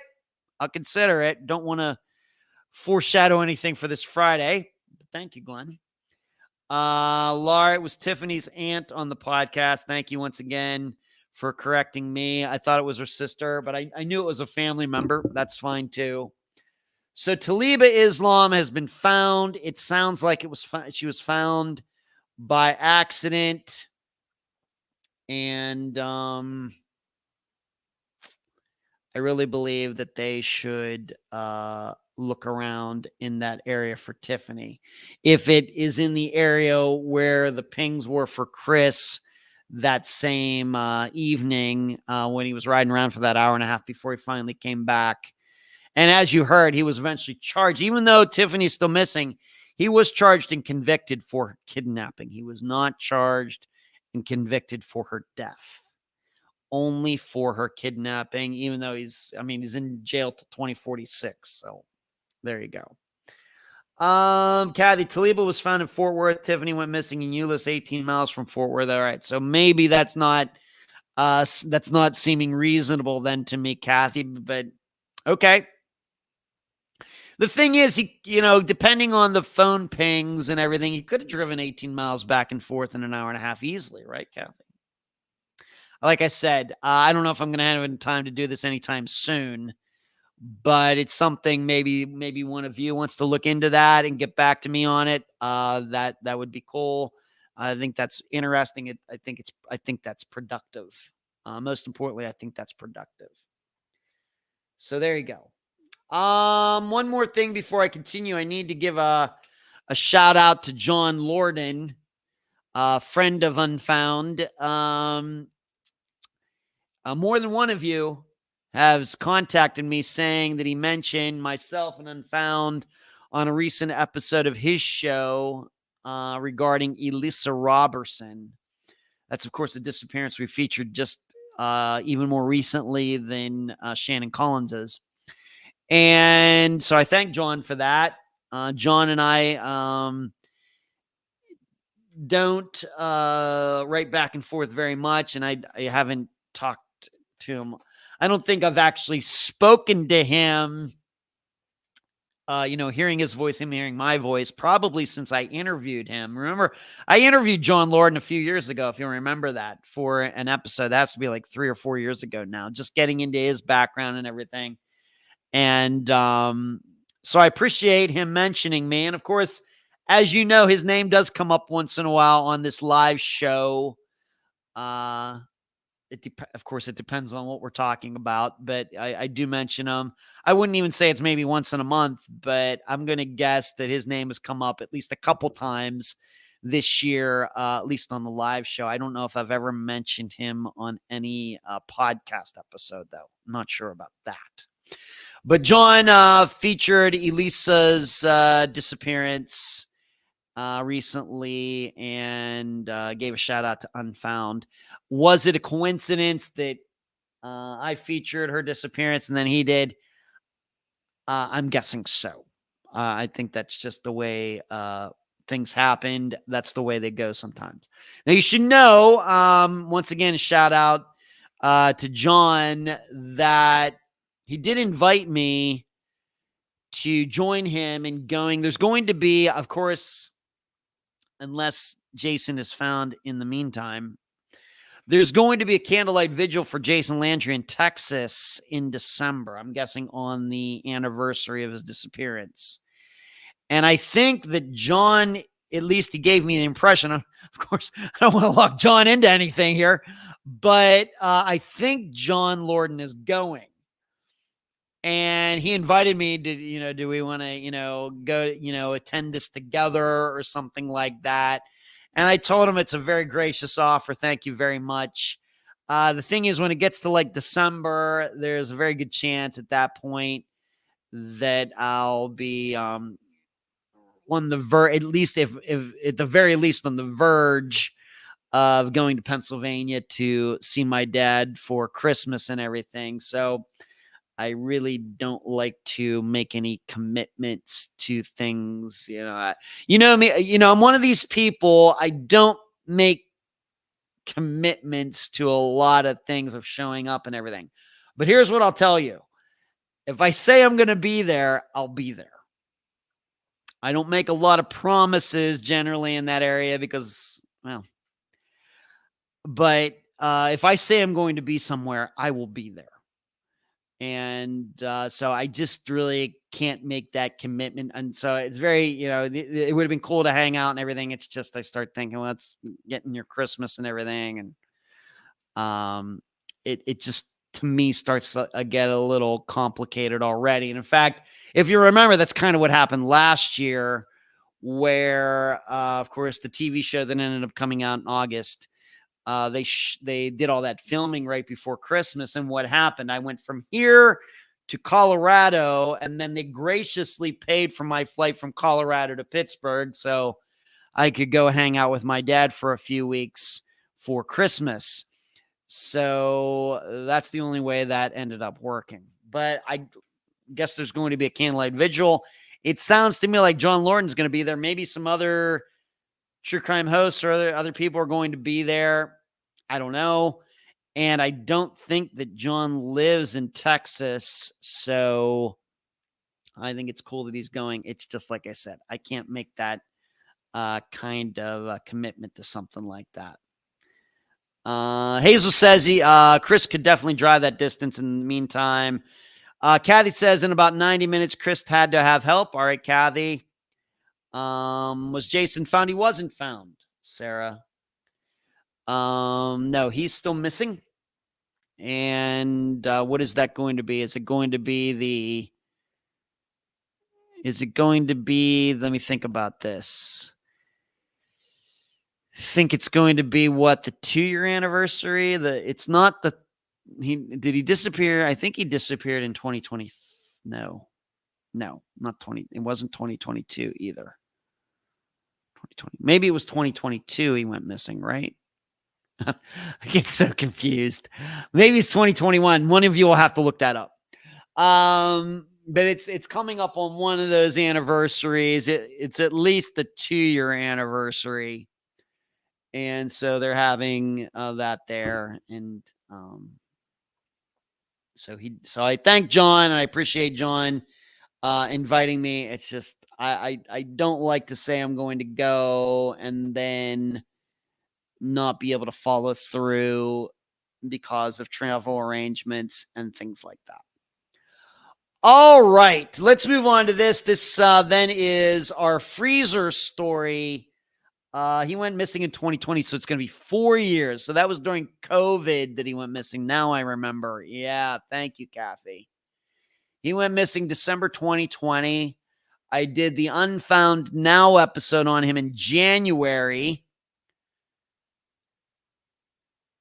And then John and I did that show together where John interviewed Jason's dad, I guess, in February of 2020 or 2021. Yeah. All right. Okay. Thank you for checking into that, Kathy. Thank you. Yeah. Glenn, John is in Minneapolis. All right.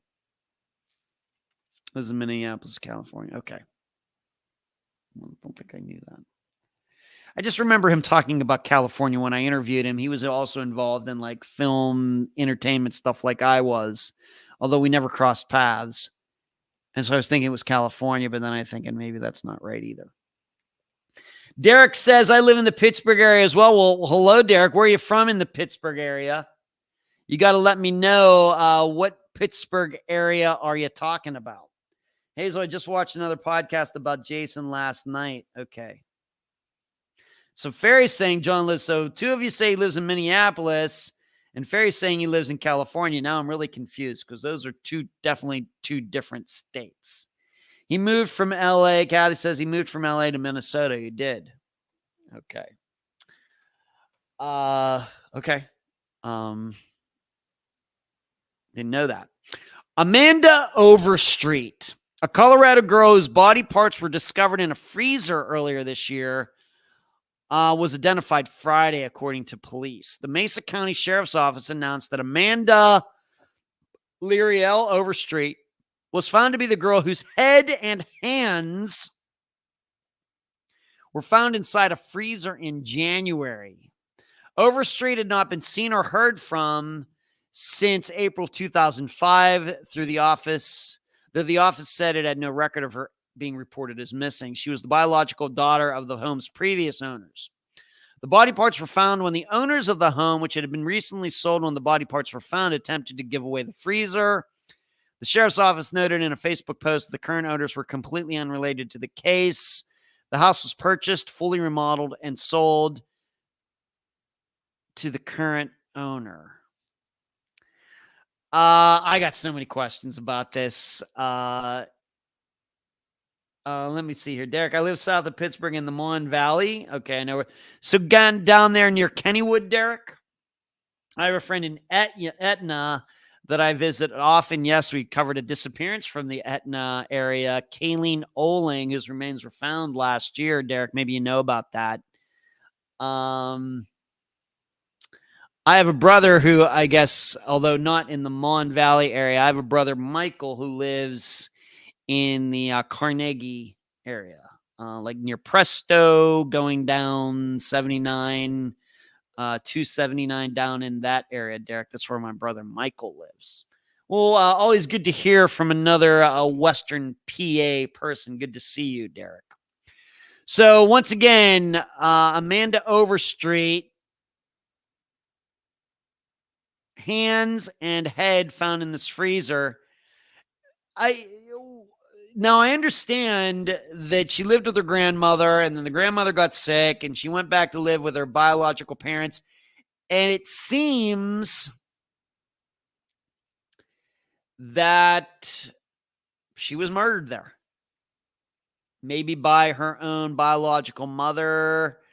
and her mother's dead now. It's so hard for me.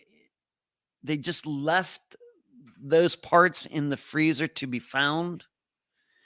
And the new people who bought the house didn't think that a freezer that was still working and everything was a little weird.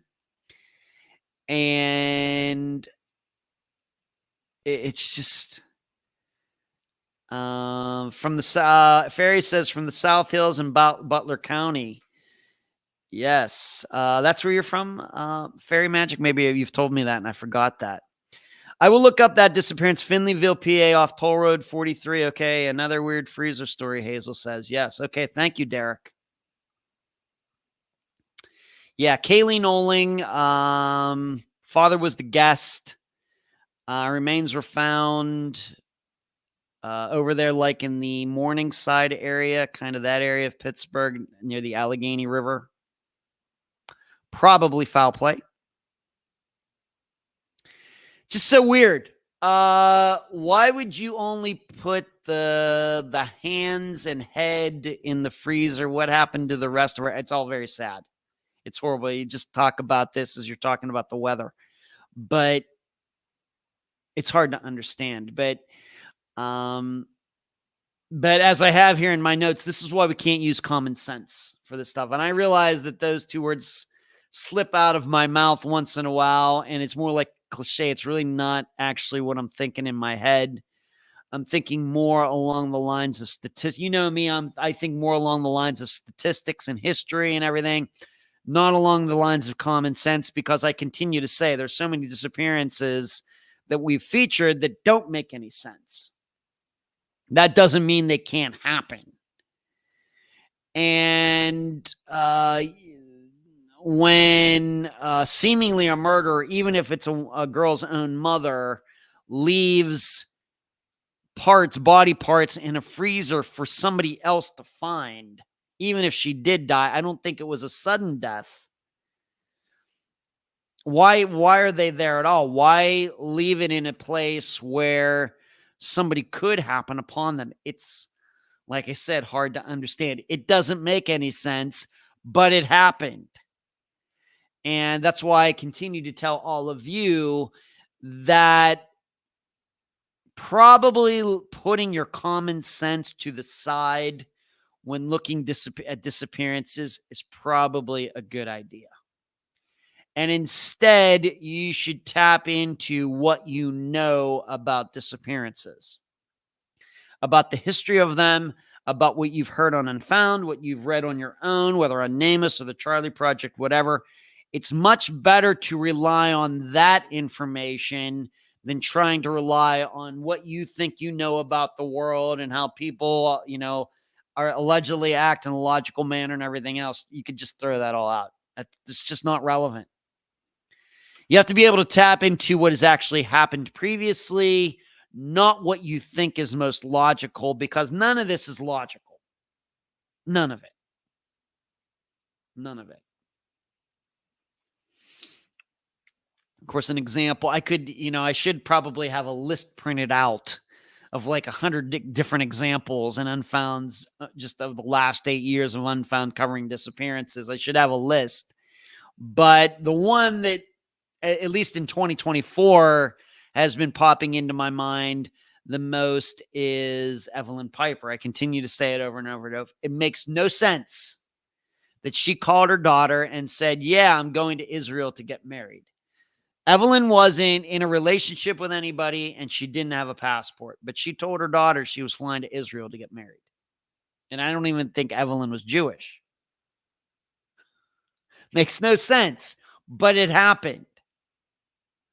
So this is how we have to think about Amanda Overstreet. It doesn't make any sense that, they would leave body parts behind even though the mother died. It doesn't make any sense that the mother would kill her, whatever happened, or that she covered up somebody else killing her. None of this. And leaving it around for, other people to find. And then the other owners come in and they do all this refurbishing of the house. And only then they find out that, oh yeah, in the freezer, there's a head and hands. None of it makes any sense, but it happened. I don't believe this is like, the National Enquirer news or those other rags that you used to see in the checkout line at the grocery store. What was it called? The Globe. You'd see on the cover it. Yeah. President Clinton has been communicating with aliens and stuff like that. This isn't that type of news. This is real news. This happened. This isn't some false flag. This isn't trolling or anything else. This happened. Just very sad. Just don't know. But given that it was her head and her hands, it wasn't her full body. Certainly, there was a murder that was committed for whatever reason. Let's see what everybody saying. We got about 15 minutes left. Hazel says another weird freezer story. Was it operating? Who'd sell a freezer without opening it? I know, Hazel. I guess it was still plugged in. I guess it was. Maybe the rest of the remains were found already and are drained out somewhere. Could be. Sarah says, so tragic for a family. True. Yes. My most of my many relatives all live in the South Hills. I lived in Brentwood.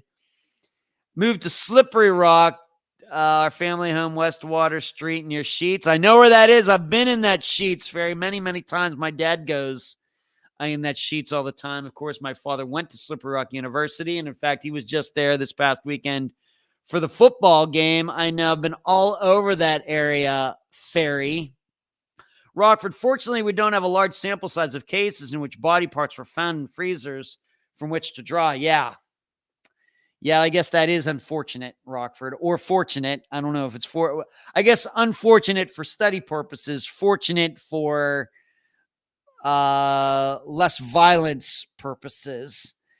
She was 16 years old at the time of her disappearance. Yeah, I knew she was very young, Hazel. Yeah. Yeah, I don't know. I don't know if they'll ever really totally figure out what happened there. I don't know. Hazel, new owners of home apparently had garage sale to get rid of items left in the house. I don't know. I don't know. I've never bought a house, so I can't say.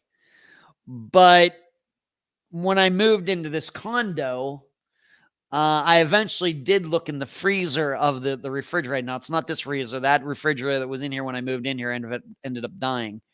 But I'm pretty sure that I did look at the freezer within the first day of moving into this condo. I don't know. Maybe we're all just misunderstanding the story. Maybe the story's written wrong. I have to admit, I even went to Web Sleuths to see what people were saying about it there, maybe to get a better idea of deciphering what it was saying, and I didn't get that there. So it's just so weird. Moving on. So that's the freezer story. So let's move on to this. There is an Emily Strite follow-up. And that is that they are seemingly looking at, was it an ex-boyfriend?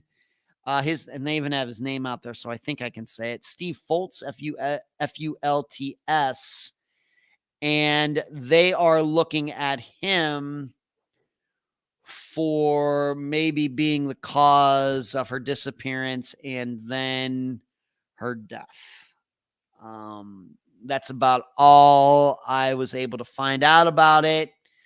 I don't know what his alibi is. I don't know. We have this story that how Emily was dressed and she just kind of walked away. Did that story come from Steve? I don't know. Of course, if it came from Steve, then that puts the entire circumstances of Emily's disappearance and death into question. I will tell you, when I talked about that story last week, I did not get the idea that the story came from somebody who could be a suspect in her disappearance. I could certainly be wrong about that, but that was not the idea that I got from the story. But if it is a situation that, yes, it was Steve who said, yeah, she was dressed like this and she walked off never to be seen again, then this starts end up I think we can maybe then put this into the man said type of disappearance. Even then, the issue I have is if Steve killed her, would he really just leave her in the woods to be? Granted, I guess it took 6 months, but hey, here at Unfound, the average age of a disappearance we feature here is 22 years. And so we know that there are many, many, many people out there that are really, really good at making bodies disappear.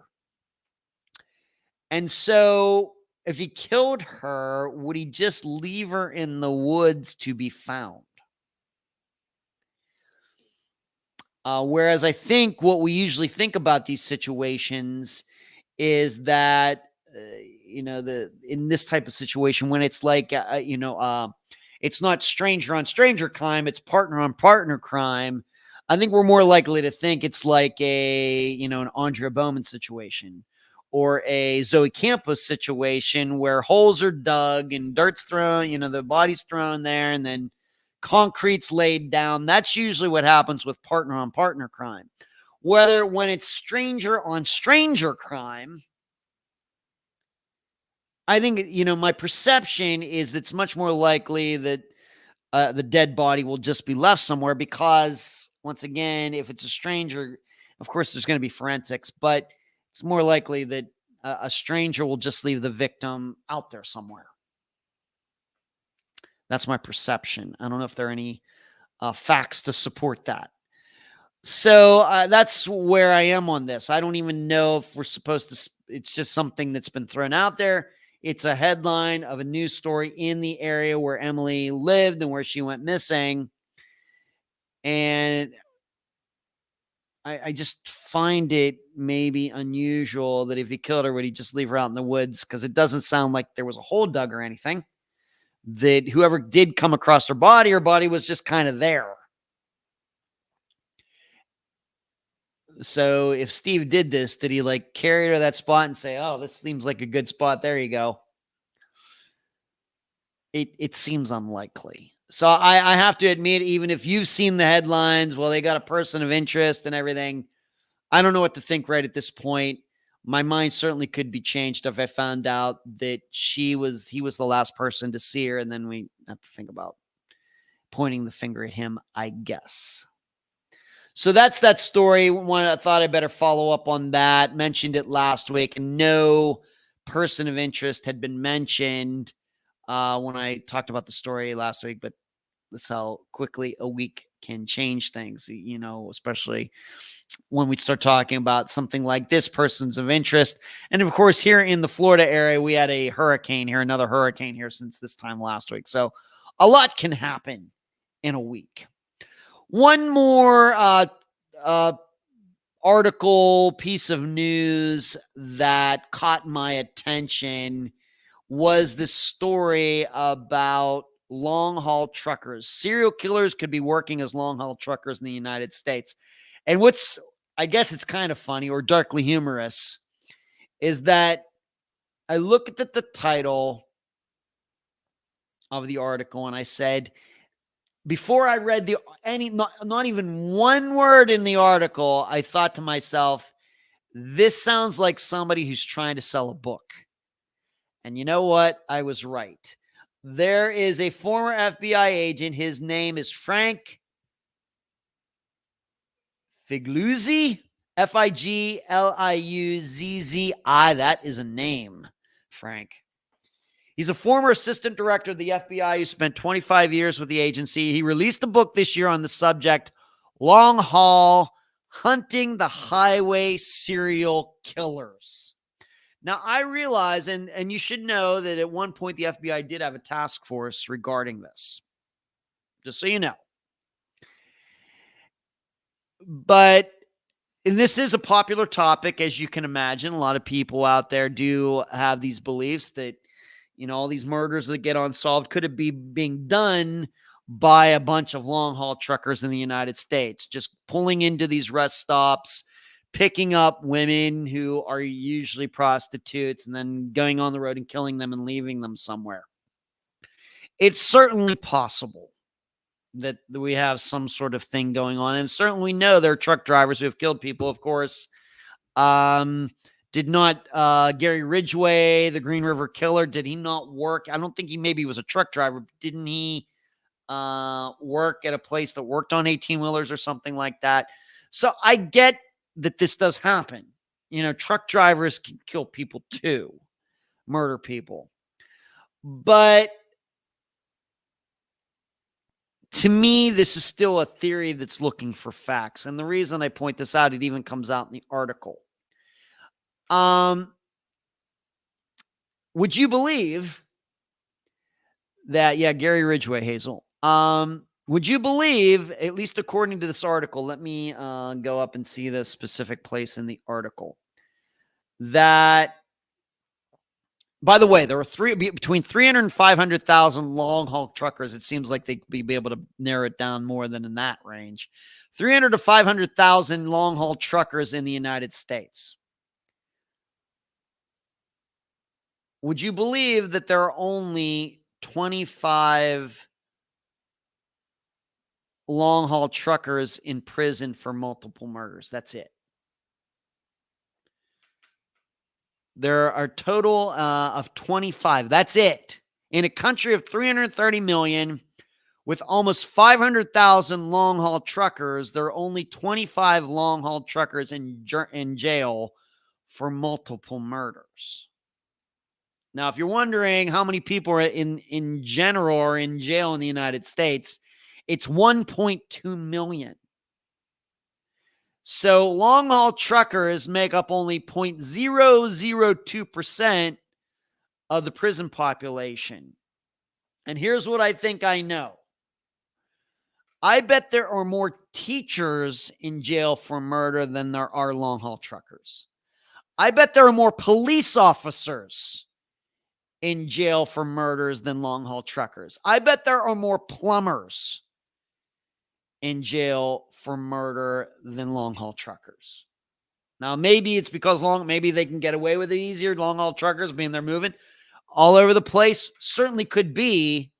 But even they admit this, even in this article, they write that there were 850. Let me read it. Let me read it. In the book, he writes that there have been approximately 850 murders along America's highways since 1980, and about 200 of them are still unsolved.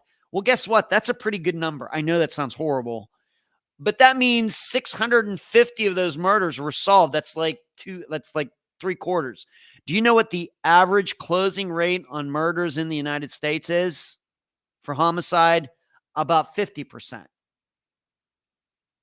So it seems to me if truckers are committing these murders, they're getting caught. And given that there are only 25 long-haul truckers in jail for multiple murders in the United States, this would tell me that probably this whole idea about long-haul truckers being serial killers, like it's some sort of epidemic, and it's worthy of a book, does not sound probable to me. This is starting to sound a little bit like the smiley face killer hoax. This is starting to sound like something that somebody wanted to write a book, and so the person wrote a book. Even though, the facts are right there, the statistics are right in the article, and this just doesn't sound that compelling to me. Certainly, there could be some serial killers out there who are truckers. Does that mean it deserves a book? I don't know. I don't know. Gary Ridgway, he was a painter for Kenworth, I thought, something like that. Hazel says, provides a great opportunity for any truck driver with serial killer aspirations. Sarah says, that's crazy, Ed. Police for sure. Hazel says, Ferry, he painted the trucks. The chips of paint linked him to the women's bodies. That's all ringing a bell now, Ferry. Ferry, also the Trail of Tears, they think the missing are from long-haul truckers. I'd like to see some statistics. Brian, hello, Brian. Brian getting in, I think, for the first time tonight. Hello, Brian. How are you? Good to see you. Thanks for getting in here right at the end. Hi, Ed. Yeah, the numbers aren't there. I agree. If that is what the numbers being used to write this book, it seems like a very weak. I don't see a lot of causation and correlation in this. I realize it makes great fodder and talking on Reddit and Web Sleuths, but if these are the true statistics, I don't know. Then I guess, like I said, I guess we should be writing about plumbers as serial killers and cops as serial killers and teachers as serial killers and everybody else as serial killers. If we're going to break it down by occupation, that's what I see. All right. Well, this Friday, you're probably wondering, what are we going to do? I'm still not sure yet. It's going to be a revisitation episode. Obviously, the Milton got in the way of me doing a lot of work, although I did do some. But when you don't know when you're going to get the power back and everything, I don't like scheduling interviews because I don't know when the power is going to come back. Because you have to realize there are still people as of Monday night here in Pinellas County that don't have any electricity. In fact, my area is one of the first to get electricity back. But there are a lot of places here. There's still, I don't know, 100,000, 200,000 people in this county who don't have electricity. So I just couldn't make any firm plans doing any interviews and knowing that I could edit the interviews and all of that. So we're going to revisit some disappearance this Friday. That's like Glenn had brought up Renee LaManna. Might think about that. So that's what we're doing this Friday. You know, around this time of the year, we do that anyway. But, well, it's just been a unique situation over the last 3 weeks. That's all you can say. So we're going to do something. So I guess it's going to be a surprise for all of you. And in fact, right now it's going to be a surprise to me too, because I haven't picked one out. I'm going to do that tomorrow. And if you're wondering what the criteria is it has to be an older episode going back to at least 2018, and has to be one that hasn't been discussed a lot, has to be one that, of course, hasn't been revisited before, has to be still unsolved. So there are, unfortunately, a lot of those. And so I have to pick one out. And I got some suggestions from the think tank last night. And then Glenn said, Renee LaManna, I haven't made a decision yet. That'll be on the agenda for tomorrow. So, and then we'll get back to original disappearances. I'm pretty sure next Friday, which will be October 25th, which just happens to be my mother's birthday. So there you go. Thank you all for watching tonight. Thank you for, if you're just listening, that's fine too. No need to look at me, just listen. And if you're listening to this as a podcast, I really appreciate you being subscribed. And that's all I have for you tonight. Be safe out there. Keep your heads on swivels. Don't be victims. Charlie, say hi to the kids for me. It'll be good to see you. Are they coming too, I guess, in a couple weeks? And we'll have a good time over there in Orlando. And that's all I have to say for tonight. And I get to go to bed with no AC, but it's really not that bad in here. So I guess I'm saving on the electric bill. Good night, everybody.